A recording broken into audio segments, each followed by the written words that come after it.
Hi, you guys. My name is Chloe Walker, and I'm just going to present to you my case study for the Plan Change Process project. So some of you have already read a little bit about this project. It was the biggest one that I worked on during my time at COCD.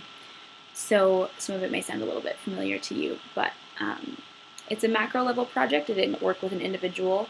I just kind of worked with community planning. So basically, there was a call from the U.S. Embassy in Cambodia to local nonprofit, non-religious organizations for proposals to fit into one of three categories. And the first one was cultural preservation. There was one for increased access to internet, and then there was one for advancement of free market, so in the economic sector. So basically, after a couple roundabout drafts, which I expressed some frustration to you guys about being in the dark and not given very much direction, we finally settled on a proposal that I was the primary author of with a lot of support from my supervisors. So essentially, this is kind of what we came up with, and I'll give you a little bit of background on the situation. So there's this small district that COCD works in. It's really rural, really sparsely populated. We actually have another COCD office in this district, but basically a lot of these communities and villages are reliant upon the agricultural industry.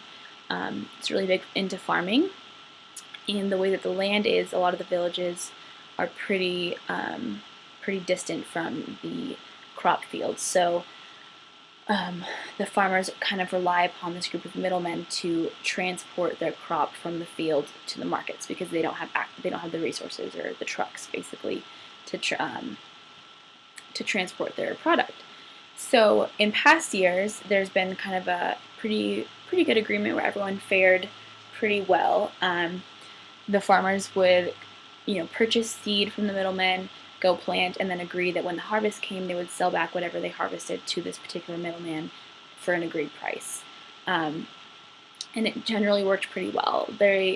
I think, for instance, corn would sell for about 700 real per kilogram in past years. And so, just to give you an idea, there's 4,000 real to $1. So 700 real, 20 cents or so.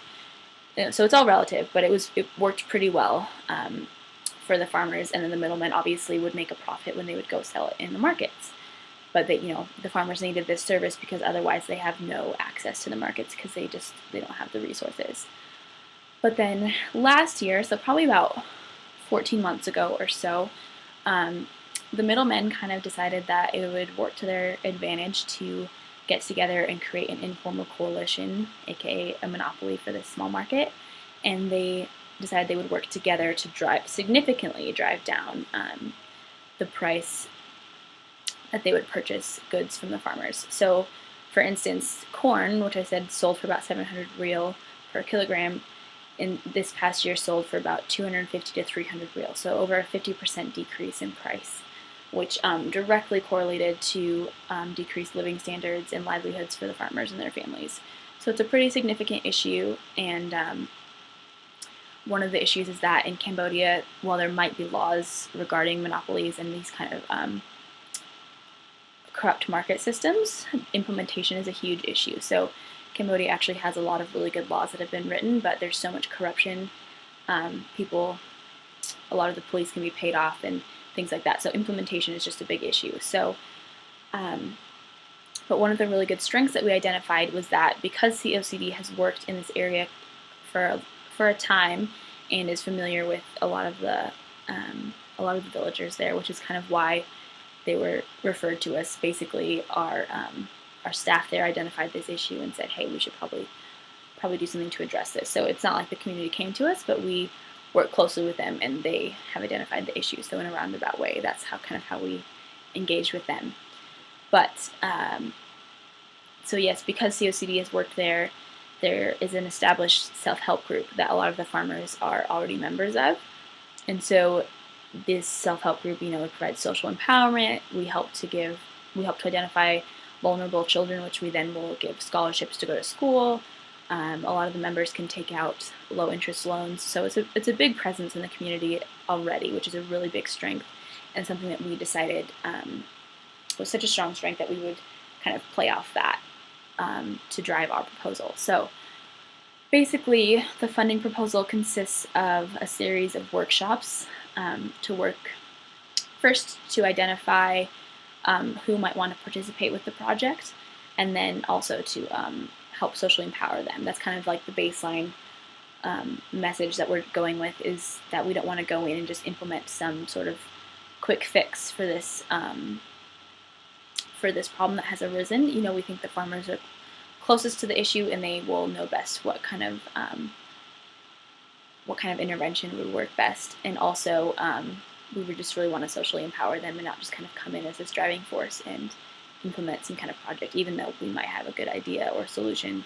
That's just not how COCD worked. So essentially, the first workshop we wanted to do was talk about this issue that we have identified and how we want to work to fix it, and then also to give market orientation. So essentially, these farmers only have a small window on how the market works, how product gets from field to fork, as kind of is a common saying. So they only see this interaction between themselves and the middlemen, and they don't really see how the middlemen go to the markets. And then maybe they could connect to Phnom Penh, the capital city, to get their product to a bigger company or something. They don't necessarily have all that information. So we wanted to provide them with a large scale view of how the market works and what alternative options they might have, because they don't have other choices right now. They can't choose to not sell their product to these middlemen, because otherwise they're just out completely. And so a small price is better than nothing. And so we just want to show them alternative options. So then our second workshop, we just kind of called the Comprehension of Issues workshop. So clearly this is the issue that we've identified, this monopoly that has developed, but we wanted to talk to them specifically about what they experience on the day-to-day basis. So essentially just what other issues, and create dialogue and create this rapport with both the staff that will be working with them and also with other farmers that they'll be participating with.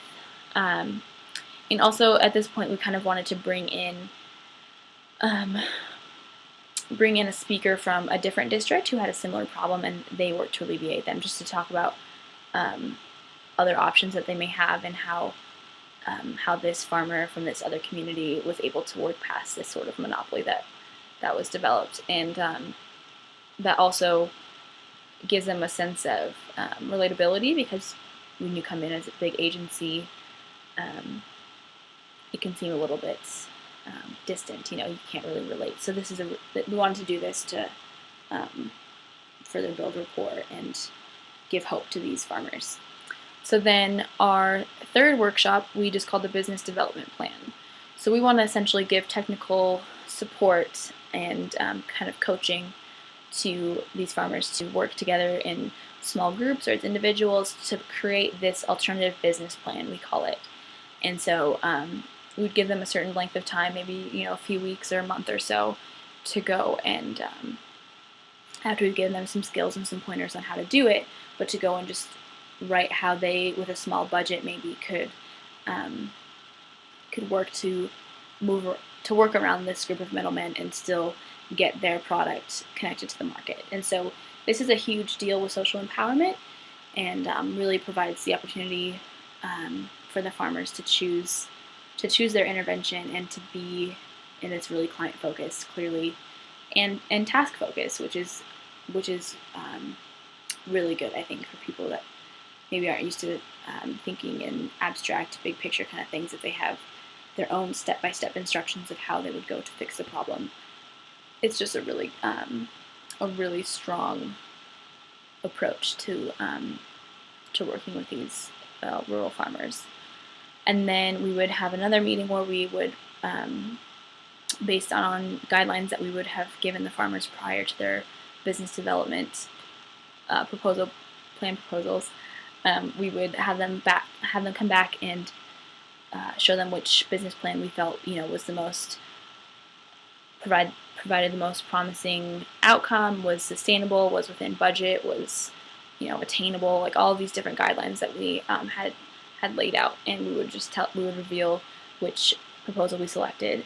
And then after that is the implementation of the project, so essentially the implementation of the intervention. So this whole project that I'm working on is kind of twofold in terms of the plan change process, because I had the whole plan change process with the development of the grant proposal, but then there's the implementation of the intervention that the farmers select, and that will be its own process in and of itself.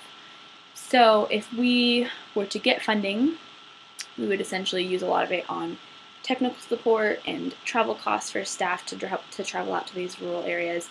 But then at the end, we would have a small budget left, and that would be used to implement whatever project that the farmers provided. So that was essentially the project I worked on, and I wrote a grant proposal for it. So I don't know, they find out in June or July whether or not they will receive funding.